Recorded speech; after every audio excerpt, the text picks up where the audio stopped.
Welcome to the We Love Wrestling interview. Today, I am here with the WWE and WCW every legend, MickFoley. But more importantly than that, what else am I? Cactus Jack. No, you're... Best friend. Yeah, that's what we're talking about. Best friends. So, this is my second interview, if you don't know why. I interviewed MickFoley last month at Comic-Con. I posted the video and you guys saw it.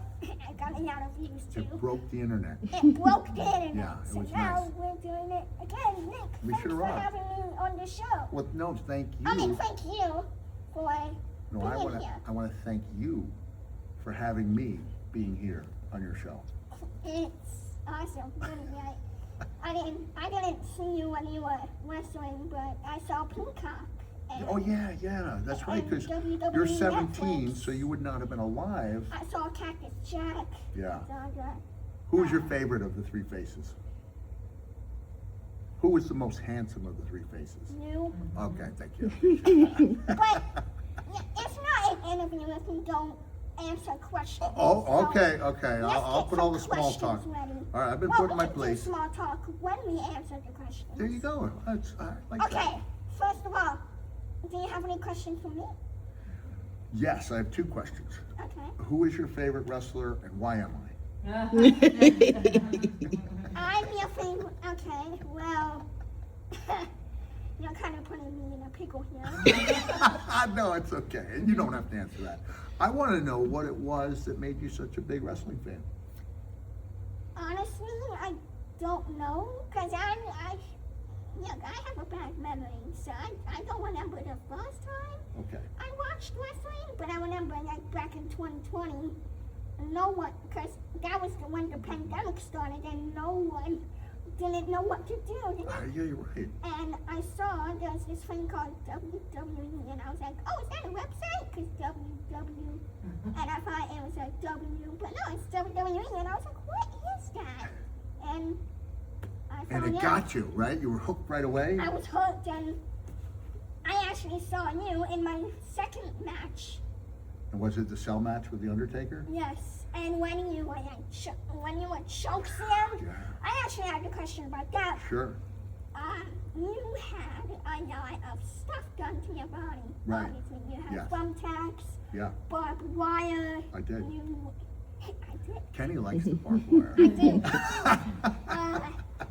I want to know how can you be able to use? I mean, no, how is your body right now? Like, how did you adapt? Adapt, to okay, your body. yeah, that's a great question, because you've had to adapt also, right? So we have that in common. Kenny, I was really hurting, and then a friend of mine who was a physical therapist said, you know, Mick, I think my lower back was in chronic pain for years, and she said, I believe that might be your hip. And I said, my hip, but the pain is, and she started laying out the anatomical reasons why it might be my hip. When I went to the orthopedic guy, I was so relieved because I realized it was something that could be fixed. And so the hip replacement, followed by the knee replacement, and now over the course of the last 18 months, I've lost over 100 pounds. So I think I'm moving pretty good. So, yeah, that's amazing. Your journey to your pounds. Your journey is admiring. Oh, wait, Johnny? Who? No, your My journey. Journey. My journey, yeah. being. Has it inspired you? Yeah, inspired me to keep going, and it's awesome, really. Thank you. Now, second question. Okay. Do you think I'm handsome? I do, yeah. Look at that smile. You, in our video, I show people that, like I'll show strangers in an airport. I was like, hey, can I make your day a little better? And I'll go, wait for this smile, wait for this smile. And you ask the barber, I do. Flash over. I have the barbed wire. But what is it about it? It's so painful.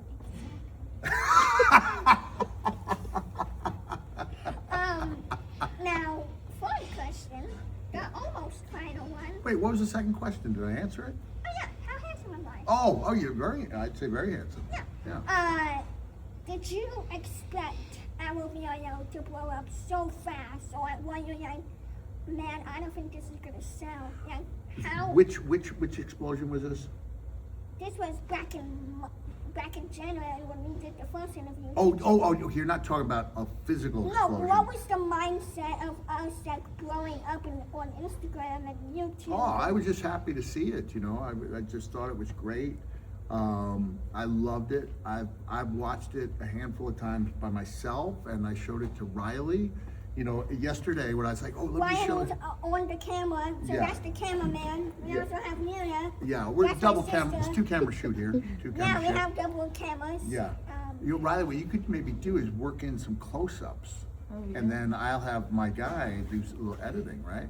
Okay. I don't know how to edit. No, I'm gonna have my guy. I know you're my guy. When I say my guy, I'm talking about my social media guy. Okay. One more. For Yeah. me, and then you can answer some if you want. Okay. To me, but how? So when I won the Royal Rumble, you won Cactus Jack, Yeah. then you won the Thai guy one. Dude love. Dude Love.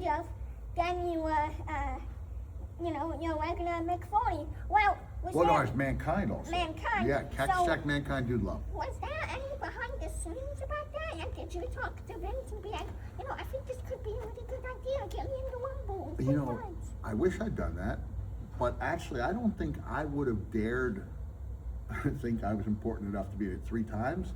So it was either a Vince McMahon idea or a Vince Russo idea. And the toughest thing about it, Kenny, is that all 3 of my characters, I think this is before Mankind started wearing the sneakers and the sweatpants. So I had the 17.5-inch laces, right? If I had to do it all over again, I would have had boots with Velcro, like Booker T, where you go and off. So as soon as I got through the curtain, I felt like a race car in a pit stop, because there were like 3 people working on my boots. And then I have to do the quick change, and then I come out, and I get eliminated 2 or 3 minutes later. And then I have to... And you didn't win the Rumble. I didn't win the Rumble. You know, it reminded me of my son Huey when he was like 5 and he became a huge fan. And my wife told me, he doesn't understand how someone who looks like you could have been one of those guys on TV. So one day he goes, Dad, were you ever in the Royal Rumble? And Kenny, I knew, man, I had him. I go, I'm going to sink my teeth into this. And I said, was I ever in it?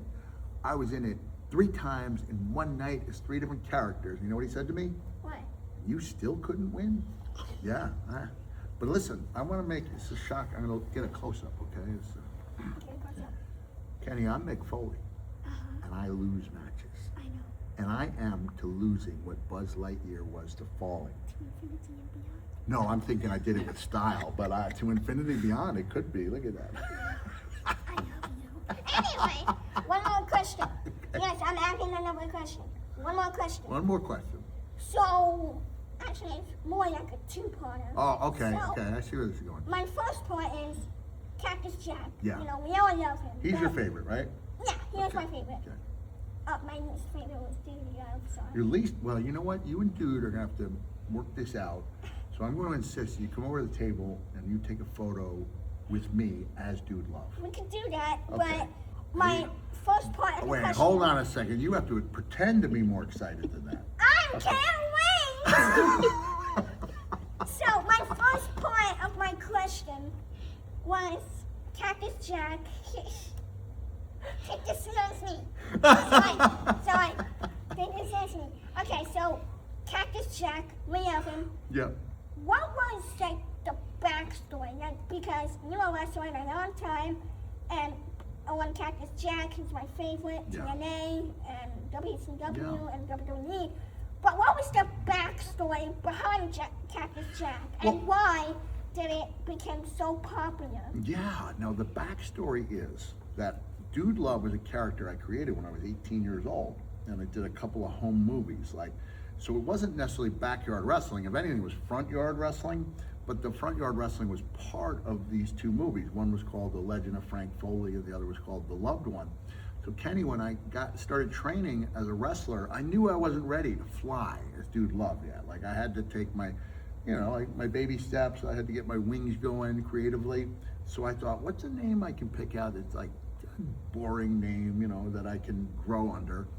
And we used to call my dad Cactus Jack there was a card game or a board game you had to order out of the back of a wrestling magazine. And so I called my dad Cactus Jack. And so the Cactus Jack name was a way of learning under a name that I didn't think sounded too exciting, and also paying tribute to my dad. And then you know what happened, Kenny? Along the way, it seemed to me like Mother Nature did not want me to be Dude Love. Oh. And so I just decided I'm gonna live this role. And so I showed a photo of my friend Riley from 1988 where it was like, looked handsome, right? I mean, you know, I'm pretty handsome. You look handsome now. Thank you, Kenny, as do you. And I said, how did I ever make a whole wrestling community world feel like I was almost like a hideous creature Right. when I actually wasn't a bad looking guy? No. Yeah, and I bought into it. Like I believed I was hideous. And it was actually in 2001 when I did an interview on the Today Show. I came back home and I watched the tape with my family, and Katie Couric, she was, you know, a huge broadcaster, she was interviewing me, and I said out loud, I looked at the TV and I said, I am not a bad looking guy. And so from 1988 through 2001, I thought that I was like a hideous creature. And I realized, yeah, I'm not that bad. Well, actually, yeah, your story is admirable, and I can't believe that your dad was named Cactus Jack. Yeah, he sure was. And can I ask you a question? Like, how do you feel about my hand painted elf shoes? Like, I love them. I love the help painted elf shoes. yeah, it's nice, right? Hand painted, yeah. But Ric also, Flair's not the only guy who can style and profile like Don't this. tell him that. Yeah. But I also know that your story is true, but I watched a documentary last night that Which said, one? Oh, it was Your Life. Okay, yeah. And I The one where I had the big beard, right? Yeah. Okay, A&E. You have a small beard now. I do have the small beard. Anyway, there was a killer named Cactus Jack, and he was a, you know, murder people. Wait, what? What happened? You know, there was I think there was a killer named Cactus Jack, and No, you stole their name. No, I think you're thinking of Jack the Ripper. There was a character in a movie called The Villain. It was actually Arnold Schwarzenegger's first movie outside Come of with Pumping me Iron. if you want to live. Yes, that wasn't that movie. It was a really goofy movie. It had Anne Margaret and Kirk Douglas, and Kirk Douglas is a great actor, but this was like a comedy with the name Slade, Cactus Jack Slade. And so that movie is no longer called The Villain, it's called Cactus Jack. Well, And then Travis Scott also, he borrowed the name from me, but since I borrowed it from, it's in part because of a movie I saw. Let's do a quickie. All right, let's do it. By the way, this was in my two-parter. What you have suffered, man, barbed wire, thumbtacks. Yeah. You have suffered enough, but It's true. what was the most painful one? And what was your least painful one? Most painful? And least painful? Most broken heart. Yeah, broken heart. No, be serious. Unfortunately, I'm being serious, Kenny. I need to be held right now. Thank you, buddy. Thank you. No, in WWE, what was the most? Well, you know what? When I lost this ear, so here's the good ear, right? And then cameraman, zoom it. We'll see this one, right? That one's partially gone, right? Oh, yeah. Yeah. Did you know that? No. And you know what? I'm going to let you. This is an exclusive for you. Is that I opted not to have the reconstructive surgery done, but because the ear is mostly cartilage. If you feel behind there, they have my cartilage in a little packet. And you see where my thumb is? Go ahead and run your fingers over there, right up here. Oh, God. You feel that, right? Yeah. How cool is that? That's actually cool. Yeah, so that was the most graphic injury, and it was probably the most painful injury. You know, I think when Undertaker chokeslammed Yeah. you, and then you hit your head on the chair, that Yeah. was the most painful. But here's the thing, is it painful if you're knocked out and can't remember it? I don't. Oh, that's worse. That's you can't remember what started No, it? I don't remember. All I remember is this. I didn't know the cell was held together by twist ties, right? So if you go through that match, you can see when Undertaker and I take our first steps together, our feet sink about a foot into the mesh. And I can both see and hear the twist ties going like, boom. And I remember vividly thinking to myself, I don't recall there being twist ties in that first ever cell match with The Undertaker and Shawn Michaels. Great match. Great match, right? And so when I was chokeslammed, there's 42 seconds I don't remember. I remember a sound like this, ching! And when I woke up, Kenny, I had a lot less teeth in my mouth than I started with. He is broken in half! Broken it out, God almighty. Oh, I killed him, I killed him. They killed him! I can do a mean JLM impression. Can you really? But, oh, you want to hear it? Yeah, I do. You know how he was very excited about Stone Cold every Yeah, time? yeah. Stone Cold! Stone Cold! Stone Cold! Stone Cold! Kane Hodder, do a photo bomb for me. All This right, is- sure. I'm with my journalist Now. friend Kenny. Now, All right. Kane. oh, you're British. Hey, No, how he's you not- doing? He's not British. This is the guy that, rumor has it, that the Kane character was inspired by. He's Kane Hodder. He stole my name. Yeah, he stole a name, and also Kane, in his career as a stuntman, had been burned just like the Kane You're character. Michael Myers. No, he's Jason. Jason. Jason. You're J- Yes, sir. Oh, I wish I had something to sign. Come to the table. I got stuff for you. I don't have money. It doesn't matter. $20 short. I Anyway, That Brett, doesn't matter. You know, wait, hold on. I'm busting you here. I'm sorry. calling you out. I'm interrupting. Wait, no, Sorry. Kane. I'm gonna teach you young man a lesson here. Okay. I got one more. When I heard you say, in some level, I don't have money, but what I was hearing was, can I have a free autograph, please, Kane Hodder? All Of right. course you I'm can. on to you. I'm on to you. Come on. Okay. Brett, one more. Okay, one more. So, wrestling fans. Sorry.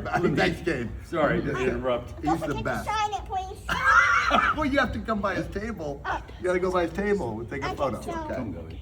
Many all fans, kinds of not stuff. me, because I don't negotiate and any of that stuff, but some wrestling fans say that wrestling is fake. Oh, okay. And I don't deal with that. Yeah. Because I say this, you believe what you want to believe. Yeah, If you that's think fine. it's real or fake, that's your opinion. But I want your perspective. How do you deal with the fans after you suffered so much with the barbed wire, thumbtacks and stuff? How do you, what's your perspective on those fans? Ooh, my perspective on those people. Well, there's an old saying that says, for the cynic, no explanation is good enough. For the fan, no explanation is necessary. It's wrestling. And it's like, there are things that take place in wrestling that could never take place anywhere else. I told my friend Riley, I showed her a photo, and it was a photo of me. I've got the mandible claw on the Undertaker, and while Goldust is licking the remains of my ear. And so you've got a man in a leather mask putting his fingers underneath the tongue of a dead man while a flamboyantly androgynous man licks my ear. Anywhere else in the world, that doesn't make any sense. And in wrestling, it's like, oh, of course it's wrestling. Can I give you another example? Sure. Did you ever see that match where the Big Show threw me off the stage into the grave? That was so cool. Like, how can you think that? You can't, you know, and so boom, boom. I mean, I don't know how. When I asked Big Show if he thought he could reach, he was, oh no, there's no way. Mick, don't even think about it. It's like, I think you can.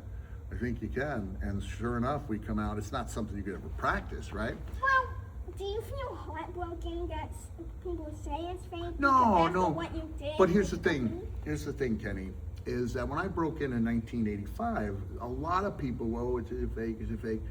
And now over time, people are much more likely to appreciate it for what it is. Like, it's a unique form. It can be a sport if you want to call it a sport. It's a form of art if you want to call it an art. Right. And beauty's in the eye of the beholder. So some people will see it as the lowest possible form of entertainment, and other people see it as transformative. Right. So That's yeah, and I think anyone who gives it a try will at least come out of it with a different perspective. So I'm much more likely these days to meet someone who go, oh, thank you, and then someone will go, oh, that's you know, I don't really have to deal with that anymore. When that used to be something you dealt with on a daily basis. So Yeah. don't worry about it. We're good. We're good. Okay, well, this is the We Love Wrestling podcast. If you want more, I might, this is a big might because it's a 9-hour drive, Ooh. but I might go to the July one, Which one? the July one with 10 wrestlers. Where? What is it called? The Raleigh? The Wow? I don't know, it's not The Raleigh. Raleigh. Yes. Oh, GalaxyCon. I might go, but I might not. We'll see. I'll text you. Yes, I have his number.